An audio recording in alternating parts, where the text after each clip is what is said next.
Well, hello and welcome, everybody. This is your host, Ken D. Foster. I just love doing these shows with you, and I hope you're enjoying these shows as much as I enjoy giving them to you. Today, we're going to be talking a little bit about the hero's journey, right? What is that? Well, we're all on a hero's journey in my world. You know, we start out in this ordinary world. We're born into it, and eventually, as we grow and mature, we're kind of called to the adventure of this world. Some of us, we embrace that call. Some of us don't embrace that call, but eventually we get over our fears, our doubts, and uncertainties, and we say, you know what? It's time for us to find the courage that's within all of us. And maybe you're struggling with that right now. Maybe there's a new adventure in your life and you're looking at it, you're going, what is it that I need to do next? Do I need to stretch myself? Do I need to grow? Do I need to evolve? Maybe there's somebody you need to, let go of in your life or forgive or move past, right? So that you can start to move past whatever you feel is blocking you or limiting your success, your joy in life, your happiness in life. Eventually we all cross a threshold, I would say, in life where we're called to step into our brilliance, step into our joy, step into this power that all of us have within us. Within us in this little tiny finger, if you split the atoms in there, you'd have enough power to light up New York. So we all have power within us. And sometimes we forget about that. Sometimes things in life happen. We get frustrated. We get angry. You've been there. You get disempowered by feeling hopeless or feeling like this will never work out for you. Well, I think that some of us, when we get to that place, I'll tell you what I do. I kind of go into my cave. I go in and I tune in and I just still my mind and I relax and I cast aside all my mental burdens. And for me, I allow this presence I call God to permeate every cell in my body. I've been meditating for many, many years. I'm pretty good at that. That force, whatever we call that, universal life, prana, the Akashic records, whatever you call that, right? The power of Jesus or Krishna or Buddha or Allah, whatever that is for you, that power is always there. And all we have to do is tune into it to reignite our hero's journey. So eventually on our journeys, we face a lot of trials, a lot of challenges. But what do? They help us to grow and evolve, right? This universe is built exactly perfect. If you're going down a path that's you're feeling struggle or pain or worry or anxiety or whatever you're feeling, those are warning signs for you to look at a new path, a new way. Every time we look at a new way, we upshift our thinking, we upshift our consciousness, things unfold. And I want to say this.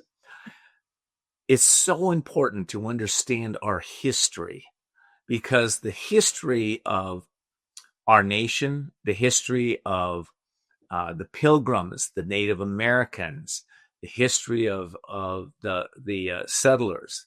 Our history is very important for us to understand who we are as a people, what our values are, where we messed up and screwed up so we don't make those same mistakes again.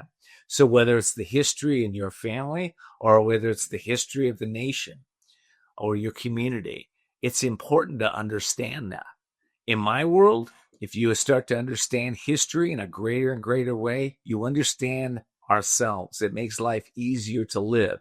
It gives us more compassion, more understanding for those around us. And it really empowers us to be able to step into the next level for ourselves. Today on my show, I have a very special guest. She's written a book that I think will not only inspire you, but help you, again, understand yourself in a greater way, understand the history of this nation and some of the things that we didn't do right and some of the things we did do right. We can look and see what we've done right, but sometimes we forget what we didn't do right. So we're going to be talking about this and a whole much more. All right, I'm going to take a quick break, and when I come back, I'm going to have my very special guest.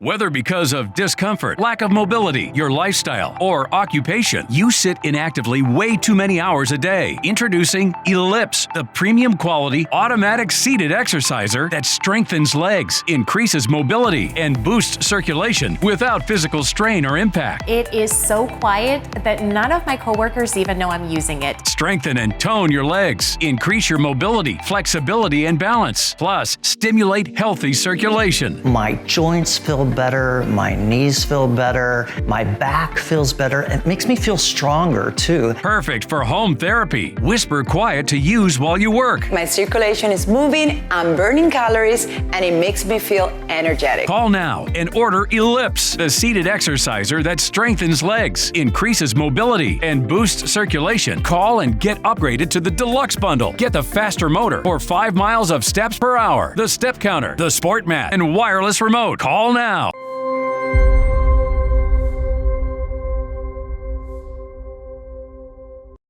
Well, welcome back, everybody. Again, your host, Ken D. Foster. Today, my very special guest is Gwen McPhail. Gwen, welcome to the show. It's great to have you. It's great to be here. Thank you. Greetings from South Carolina.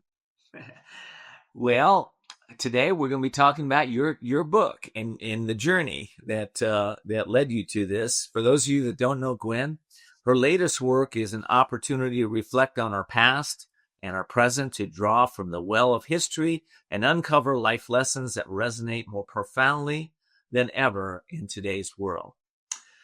This literary time machine, called My Place Among Them, guides us through the annals of history and offers invaluable insights on resilience, cultural understanding, and the intricate workings of politics and bureaucracy. Wow.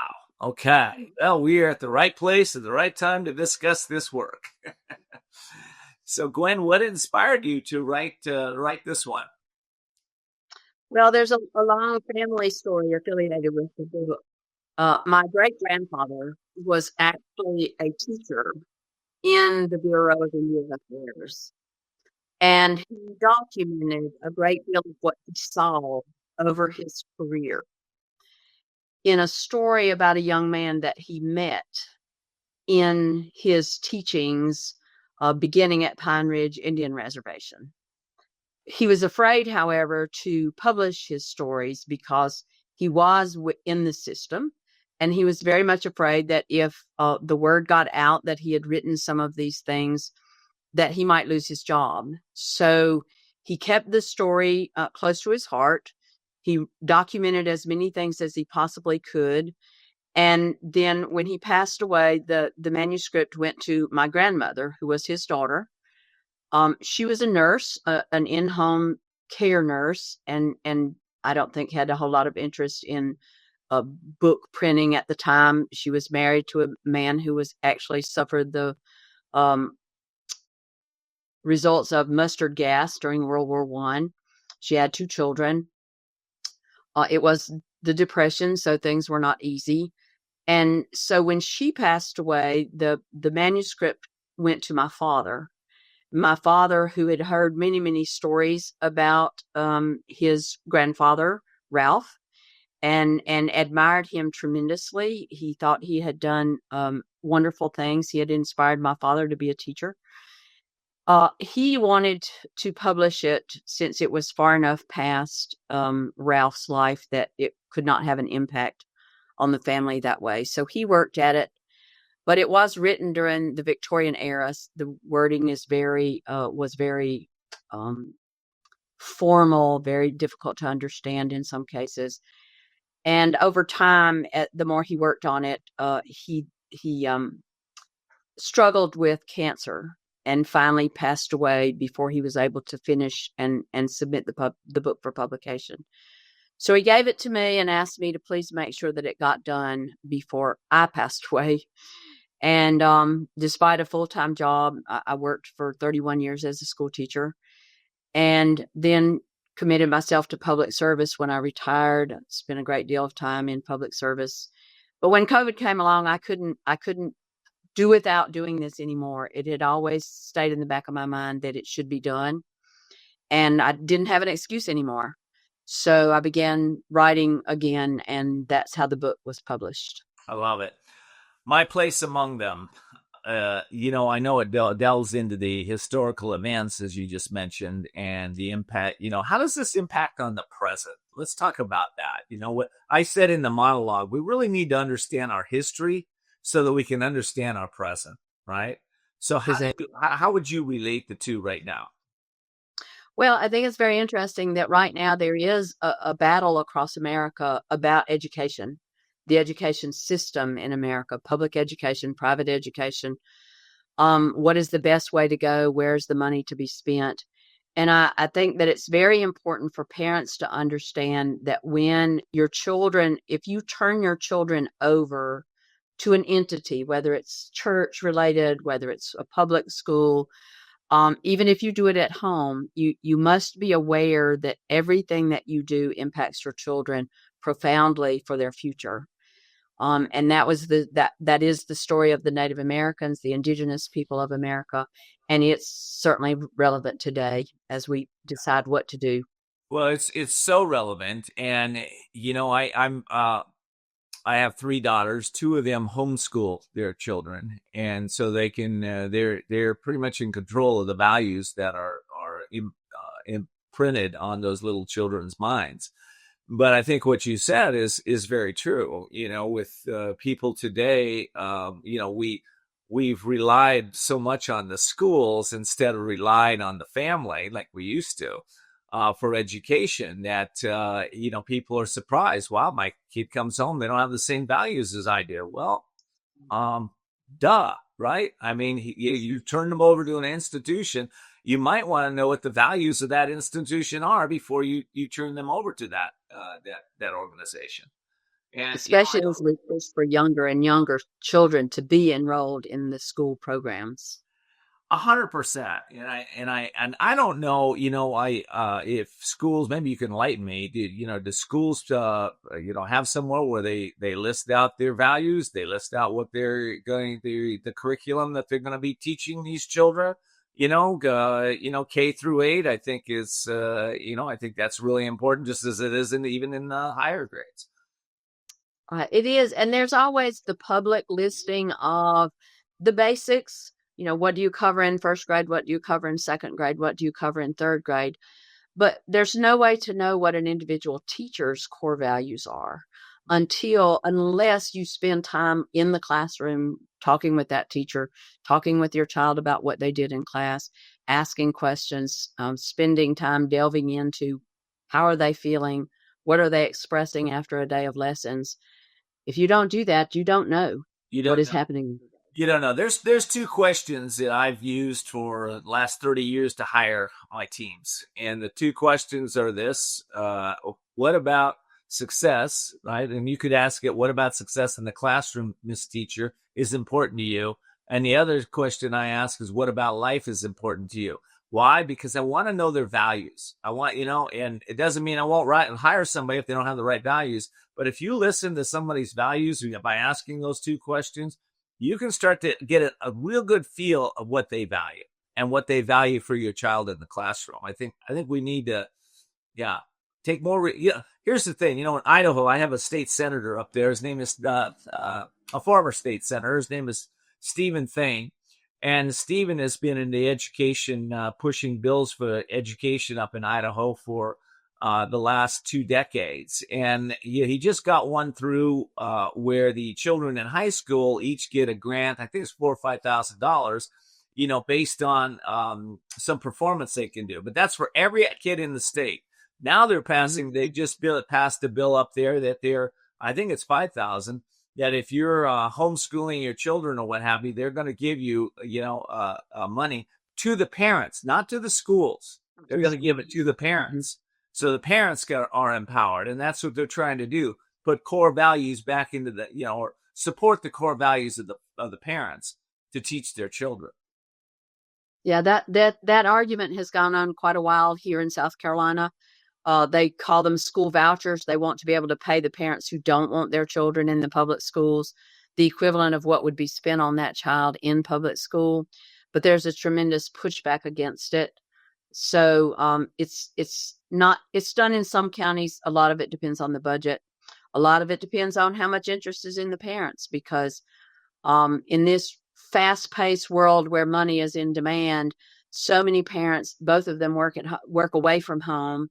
And so to an extent, the schools have become a babysitter, a service that they provide, that they don't have to worry about where their children are going to be after a certain age. They know they're going to be in school. They know the parents won't have to worry about caregivers or won't have to stay at home with them. And if they need both incomes in the school, or if they're single parents, they don't have that choice to be homeschoolers, to instill their own values. So they have to trust the public education system. And in a lot of cases, perhaps that's been misplaced. Well, and I don't want to vilify the public education system. There are good, there are good schools out there. There are really good teachers out there. And, I think what we're talking about is more choice. You can homeschool, you can charter school, you can enroll them in a private school, you can enroll them in a public school. And I think when that money comes in, then you're empowered to make different choices for your children. And I think that's what we're talking about, choice. So, and of course there'll be pushback. School districts, teachers unions, and what have you are very powerful lobbies, and they don't want change. They don't want change. They don't want to teach the same old curriculum. The challenge with today's society, though, is that, especially with AI coming in, I could ask ChatGPT or Grok or any of them, give me tell me the mathematical equation behind Einstein's theory of relativity, and it'll give it to me, right? Or tell me what's 1 times 5, right? So math, of course, is a language, but the children, what is the value of math and science and what have you in those classrooms? I think that's being questioned too. How it's taught. I'm not talking about get rid of it, but how it's taught is definitely changing. Well, and there's so much content now that to ask children, when I was coming through the public school system, you memorize your multiplication tables, you memorize certain dates that were important in American history. And those were if you could memorize those things, then you were considered very successful in school. Today, with access to so much information at their fingertips, children need more to know, not memorize dates and details, but to know how to use those dates and details, and then how to apply their values to get where they want to be in life using that information. You make a really good point. And I got to take a quick break. When we come back, I want to tie in the new book with the, some of the significant life lessons and teachings that the readers can walk away with, because I believe that your book really supports what we're talking about here. So we'll be right back and further our discussion.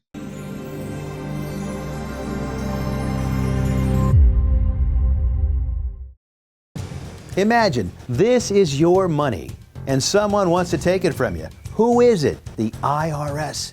Guess what? They want your money and they can take it, all of it if they want. Remember, they sent you that letter right over here that said, hey, you owe us a bunch of cash and we're going to take it from you right now. So what do? You fight back by letting our team of experts work it out with the IRS so you can keep your money. And hey, we're good at what we do. When you hire us, you get a team of guys on your side that know the IRS laws, and we'll fight really hard to save your money. So, if you owe the IRS a ton of cash and you want to keep it, call right now and learn for free how we can help you put it back in your pocket. 5 minutes of your time right now can save you thousands of dollars. And the best part, it's a free call, so please call right now.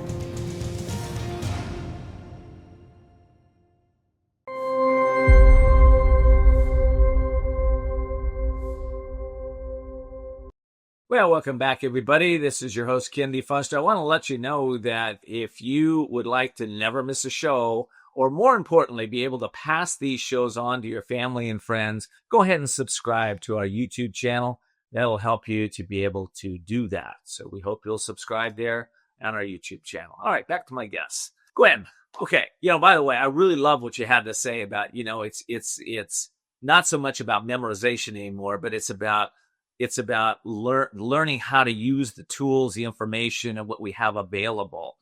That's a big shift in the educational system for a teacher as a curriculum that says, this is the way I've done it for the last 10 years or whatever. And then all of a sudden be going, well, all right, wait a second. We have to tailor this more to our individual children and how they learn, because one size does not fit all in an educational system or any child. That's a big challenge. I'm wondering how we get over that. Well, the other part of that that is a challenge is that because money sometimes when people are being taxed to provide money for public education, then they want to see their results. And it's difficult. An easy way to show results would be to simply show test scores and say, oh, look, these children scored 99 percentile or 90 percentile. And that implies that there's great success from those students. But that's not necessarily true, because tests can only detect a certain amount of knowledge. They cannot necessarily detect critical thinking skills or the ability to judge, for example, propaganda from truth or fact from story. So it's very hard to justify expenses if you can't. It's very hard to ask for money if you can't justify where the money's being spent. And that's another part of the public education's dilemma. How do we say that we're successful in ways other than test scores? Well, I think the first place we start is looking at the school systems in Norway or China or some of the other places around the world that are now being rated as the top systems. So I think we start there and see, what, we can model success. They, in the past, a lot of countries model success around the U.S. Well, what's wrong with us going out and starting to model success from these other countries out in the world? What do you say to that? Well, it's good as long as you study all of the parts of the school. I used to talk with my students that they should be very, very thankful. In Japan, children are very successful in math classes, but they're also expected to be at their school every morning to start to make sure that the classrooms are warm and that they're also clean. They are assigned custodial duties to make sure that their classrooms are clean each day. So you have to make sure that you're not just looking at what are they teaching, but how are they teaching everything, not just the content material for each course. Well, I love that. Yeah, I love that. And boy, that would have given me, if they'd asked me to clean up the classroom, it would get me more sense of responsibility, maybe as a kid, or maybe a service to everyone in the classroom. So you're right. There's a lot of little pieces that we could add there. And I think, we can get a lot of, we've learned and grown through history, because I want to get back to your book. And, your book dives into historical events that we went through and we learned, right? Hopefully we learned. How do you apply, specific teachings that the readers might walk away with as they read your book and apply it today? Well, it goes back to values, because basically what the American Indian education program was designed to do was to remove the culture of the indigenous people of America. They wanted to make the indigenous people into individuals who would fit into the society of the new people who were running the country. Basically white people who were building cities, building businesses, looking for industry. And the indigenous people did not want to give up their lifestyle and their cultures. So the education system was geared specifically to take the children out of the old culture and immerse them in the new culture, so that when they were old enough to take a job, say, then they were looking at the jobs that the white society valued over living the lifestyle that the indigenous people had always lived. So we have to make sure that we are aware of when you take the children and take their parents' influence and their grandparents' influence away from them, where are they going to be in the future, as far as how are they going to stand on certain issues that are important in society? Well, you are know, they going to value it? the reason Native American culture has survived in spite of the government taking away their choices as to how to educate their children, taking away their choices as to where they can live, taking away their choices as where they can work. In spite of all that, the cultures have survived because of values, because of the value that the Native Americans have. In fact, you know, our society hopefully someday will really learn from the values of the Native Americans, especially when it comes to the environment and understanding we're all connected here, understanding that life is precious, everything is alive. You know, we could take a lot of the Native American wisdom and start to insert it into our lives. So what we're talking about, though, and I love the analogy, is that you know, and this is where the pushback, I think, the educational system is. We're talking about choice versus maybe curriculum or old ways of doing it today. And there's another big piece, right? It's keeping the values of the country, keeping the values of families that are successful and cultures that are successful within teaching our children those values, plus giving them more choice. That's how I see it. Yes, I think I would certainly agree with the fact that the parents cannot turn loose their children with people that might be completely different from them. They have to continue to teach their values and choose that their children get the education and the values that they values that they believe in. Yeah. Okay. I think we're on the same page there. So, you know, the book talks about resilience and overcoming great challenges in the face of adversity. There's lessons in that. How do you? Let's give some analogies of what you got in the book as to what we're going through today. Can you do that? Well, for me personally, I know that one of the activities that I value the greatest in life always has been taking up a private time. You talked about it at the beginning of your show, turning into yourself, reflecting on what it is that you value, what it is that you are seeking, and finding those strengths that you know that are deep inside. And sometimes you're so busy being distracted by society and all the distractions in the world around us today, you lose those. And then you lose your traction, you lose your footing to be who you want to be. And you have to go off either mentally, or for me, it's actually physically. I need to remove myself from those things so that I've got that quiet time to seek out what it is in me that will get me through this hard time. Yeah. And if we don't teach our children to do that, then they will never have that ability to rescue themselves from bad situations. No, they won't. Excuse me. And I got to take a quick break. When we come back, I want to talk about the importance of teaching our children how to question and ask the right questions, because I think there's a piece there with that. So we'll take a quick break, and when we come back, I'd like to address that with you. All right.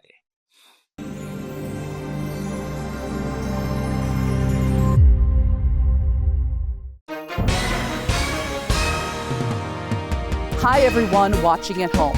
We're here to remind you that if you or someone you know were injured in an accident that was not your fault, listen up. We have live agents available right now to answer your questions and tell you how much your case is potentially worth. Hi, I'm Gina Bellich, here with spokesman and TV personality Tom Mustin with us in the Help Center. So Tom, phones are really busy over there. Tell us what kind of calls you're seeing. Well, Gina, first off, thank you for having me here in the call center with you. We always enjoy talking to the viewers and getting folks the compensation that they deserve. You know, we're seeing calls about all kinds of accidents, but the most common by far has been car accidents. So if you or someone you know were injured in an accident that was not your fault, give us a call right now. You'll speak with a live person. They'll answer any questions you have and tell you if you have a case and how much your case is potentially worth. Thanks, Tom. All right, folks at home, you heard it. Take advantage of this opportunity and call now.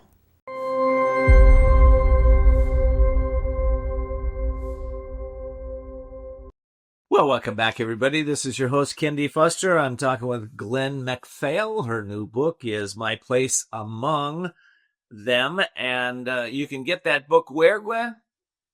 Amazon is the quickest place, although I do always encourage people to seek out their local bookstores and ask them to order it if possible. We love local businesses, but Amazon is quick and it's very easy to find. Just type in My Place Among Them and it comes up That's easy. very quickly. It's also on Audible. That's easy. I got to get this book. I mean, I love American history. I love, to understand about the Native American culture. And I love the fact that we're talking about how it applies to today. I do want to touch on the question piece. It's kind of near and dear to my heart. I wrote a book years ago called Ask and You Will Succeed. And the reason I wrote that book is because I realized that when I finally shifted and learned how to think in college, it took me to college to let go of all the programming, then it was really professors that taught me how to ask different questions and keep asking. How valuable is that in our school system today? Are we teaching how to question everything for the kids, or how to use the mind is really what I'm talking about here. Well, for my experience, again, 31 years in the public school system, I would say in my lifetime of teaching, I met some wonderful teachers who were excellent at that very thing.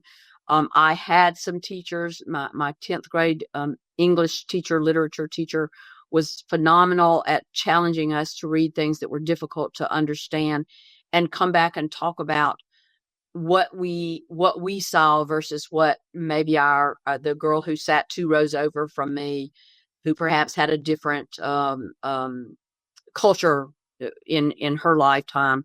How did we see the things in the books or poetry different? I think that it's very important for parents to be involved in their children's education, even if they're in the public school, especially if they're in the public schools, because you don't know the teachers personally. You might not know what they're teaching your children. And it's very easy. Human nature tends to take the easiest way to get things done sometimes. And when you have children, perhaps you have your own children at home that you're struggling with, and then you come to school and you're trying to deal with a classroom of 25 or 30 of other people's children who each have their own burdens to bear. You may not always be able to take the time to come up with a question that would create a thought process in all of those children. It's difficult. And I put that then back on to the people who are over the teachers, the administrators, the school boards, to make sure that teachers also have that time to reflect, that they also have quiet time during the day to think through what it is. How do they question? Where did perhaps they let a child down, maybe did not take the time to help them grow from a bad experience in their classroom. I know the years that I had time like that, it was so valuable to me. But there were years when I didn't have those times. I was asked to cover somebody else's class or go do duty or go out to watch the buses, whatever it was. And at those times, sometimes I would go home and I'd be just exhausted because I had not had time to recuperate from the stresses of teaching during that time, during the day. And it's interesting because this is our life. This is everybody's life. If you're working at the school, why would we want to design the teaching experience in a stressful, push, let's follow the old way, and this is the curriculum we have, and now we need to get this. You got to get this grade, Johnny or Jane, and if you don't get this, you're not as smart as everybody else. It's kind of insane. And I think, bureaucracy and politics does play a big role in this. And I guess I'd like to know, take back to the book. What do you hope readers will insights they'll get from reading the book to be able to apply in today's world? Well, I think one of the things that I learned that I simply never thought about from history, I knew about Thanksgiving. I knew about, how the Native Americans taught us the 3 sisters in gardening. But I never thought about the fact that say, for example, in one of the schools where my great-grandfather ended up, it was very clear to him that there were some people there who were simply in the classroom because it was the first step to another job. It wasn't that they wanted to teach. It was just that they got their foot in the door then, and they hoped to be advanced to be a superintendent in a school, and then perhaps even one of the higher level politicians or bureaucrats to return back to Washington and make more money and have more influence. It was very interesting to me to read about how my great-grandfather dealt with that. It was difficult for him because he was struggling to do what he believed in, and that was to teach the young Native Americans how to get out in the world and survive and make good decisions. And yet he saw around him people being promoted over him because they were much more committed to climbing the ladder than they were to teaching the children. And again, I think that goes back to the parents simply have to stay involved. You are blessed if you can homeschool your children, or if you're able to put them into a charter school where there's very few, there's smaller class sizes, et cetera. But if your children, if you're in the life that pretty much public school is mandated by your own personal situation, then the most important thing you can do is stay involved in your children's education and spend time in your children's classrooms. Well, I'm a grandfather of 12 wonderful children, and I'm wondering how the grandparents can get involved in this. Do you have any insights on that? Well, from my own personal experience, I know that there were grandparents who came into our middle school who would read to the children. And they would, particularly if children were having problems reading, or perhaps they had made up their mind because reading was difficult, they didn't want to read. And we had grandparents who would come in. Number one, they spent time in the library, so they know what books were available. And then they would pull those children out and give them private time and read to them and help them, find out how much fun it was to read, find out what you could learn by reading. And I saw a lot of benefit from that. I think that grandparents volunteering in the school is wonderful because a lifetime of things that those teachers don't have time to teach. Well, my saying is this: we don't need any more information. If you need it, use AI or Google it. What we need is wisdom, and grandparents do have wisdom. And if you're a grandparent out there today and you've just, you thinking about what's the next step for you, you thinking about retiring right now. So many people come to me and they talk about they're going to retire. They don't know what they're going to do, or they'll say, oh, I'm just going to do nothing. Well, nothing works for maybe 6 months to a year. But after that, it's like, what can we do? And for my world, it's about being of service. Life is chiefly service. And quite frankly, when you're in service, especially to children, you have more joy and happiness in your life than you probably ever imagined. So I really hope these words touch somebody out there to make a change. In My Place Among Them, your new book, it highlights the importance of cultural understanding. I think that message is really powerful for today's world. What are your thoughts around that? Well, I think that that the most important takeaway from that is we can't judge others because we don't know their culture or because their culture is different than ours. It doesn't make it less than our own if it's different. It just makes it different.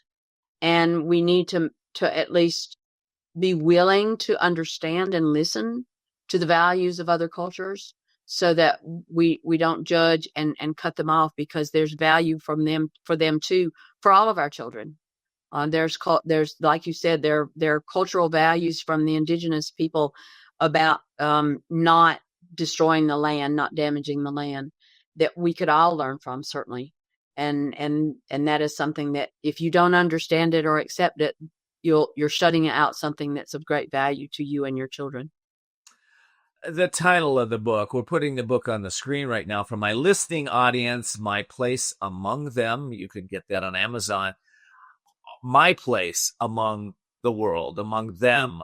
It's like it's been, the culture the last decade was all about me.com culture. But now we're shifting. We're realizing more and more, if we don't pay attention to, how what I do impacts you and what you do impacts me. And we're all one on this planet. We don't get that. It's not going to be good for us in the long run. That's right. That's right. My place among them. Now, where'd you come up with that title? Because I love it. Well, it was the original title of my great grandfather's manuscript was John Ironhorse, but in telling his story along with John's story, I realized that both of them, John was seeking his place in white society, whereas Ralph, the author, the teacher, was realizing the values of another society and trying to find his place amongst that bureaucracy without sacrificing his personal values. So each of them were looking for their place. Where would they be happy in a world that was different than what they grew up in? I love that. All right, listen, I got to take a quick break. When we come back, I want to talk about some final thoughts and the impact that you hope this book will have with my listening audience and those that are being touched by this today.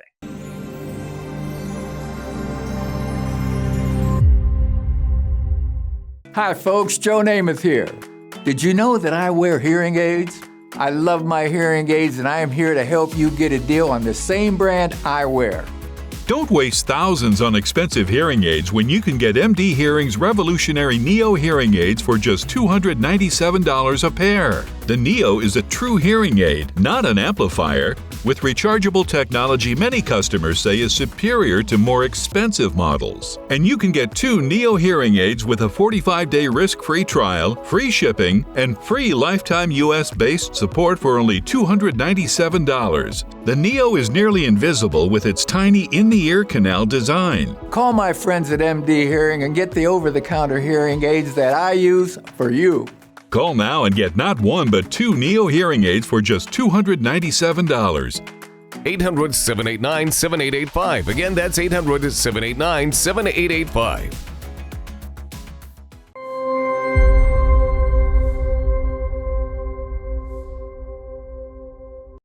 Well, welcome back, everybody. This is Ken D. Foster. I'll be right back with my guest, Gwen McPhail. And I just want to remind you to go to our YouTube channel and subscribe there. You can then share our show with the people that you love and care for. And, of course, you won't miss any other shows. So that's pretty cool. All right. Gwen, all right. Some kind of final thoughts. What's the impact you hope my place among them will have on the readers? Well, for those that perhaps don't appreciate indigenous culture or who feel like, well, that's too bad they were conquered, they suffer what they suffer, I hope that they will see the individuals in the indigenous community in the stories as humans, as people who suffered traumas, who lost family members, who struggled in life just like we all do. For those people who already have a little bit they find value in the indigenous people, I hope that they simply learn a detail from history, perhaps that they didn't know before. A lot of people don't realize that they think that the Indian education system should have been all benefits, all wonderful. They were given an education. Why couldn't they do better in life? They need to look back and see. I hope that they will learn what the indigenous people lost in the process of getting that education and why perhaps they struggled to move forward. And it would also be good for the society that created the Indian education system as a way of eradicating a culture. We'll look back and see that it was a mistake, that perhaps there were better ways to do what they did, or at least not repeat that in the future, and make policy that values cultures and individual people, even if they're slightly different from ourselves.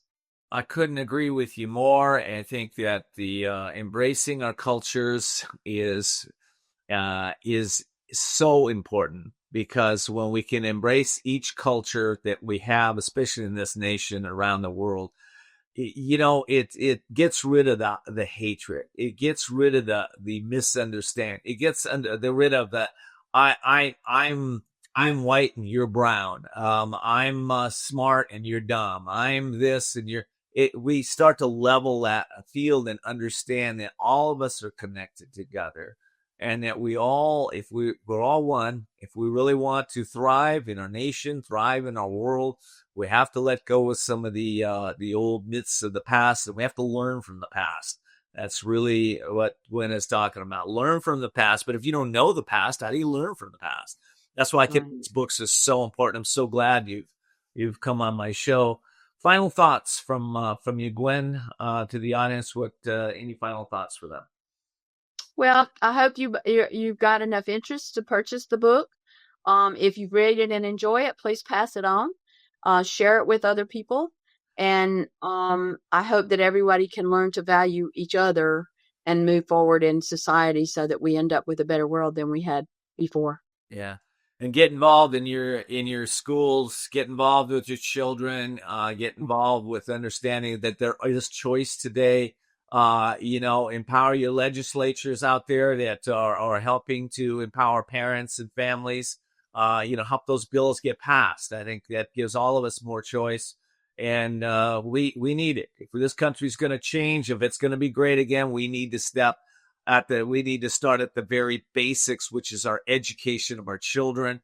And quite frankly, if we believe that, we're 40 out of the, number 40 out of the top 40, and we spend more per pupil in this country than any other nation, if that's accurate, I believe it's accurate, then, we got a long way to go, and but we can do it. We can do it if we get together and we start, question the bureaucracy, question how, your children are being taught, get involved in the schools. If you'll do that, I believe we can all change as a nation for the better. Gwen, I appreciate you being here. Thank you so much, and much success to you in all you do. Thanks for having me on. For all of you, I want to thank you for listening. My motto here is to, see the unseeable, know the unknowable, and you'll be able to do the impossible. But first, you have to see the unseeable. And the way you do that is you let go of resistance to open up, to receive new information, question everything, use your critical thinking, align with your values, and let go of anything that might be disempowering you.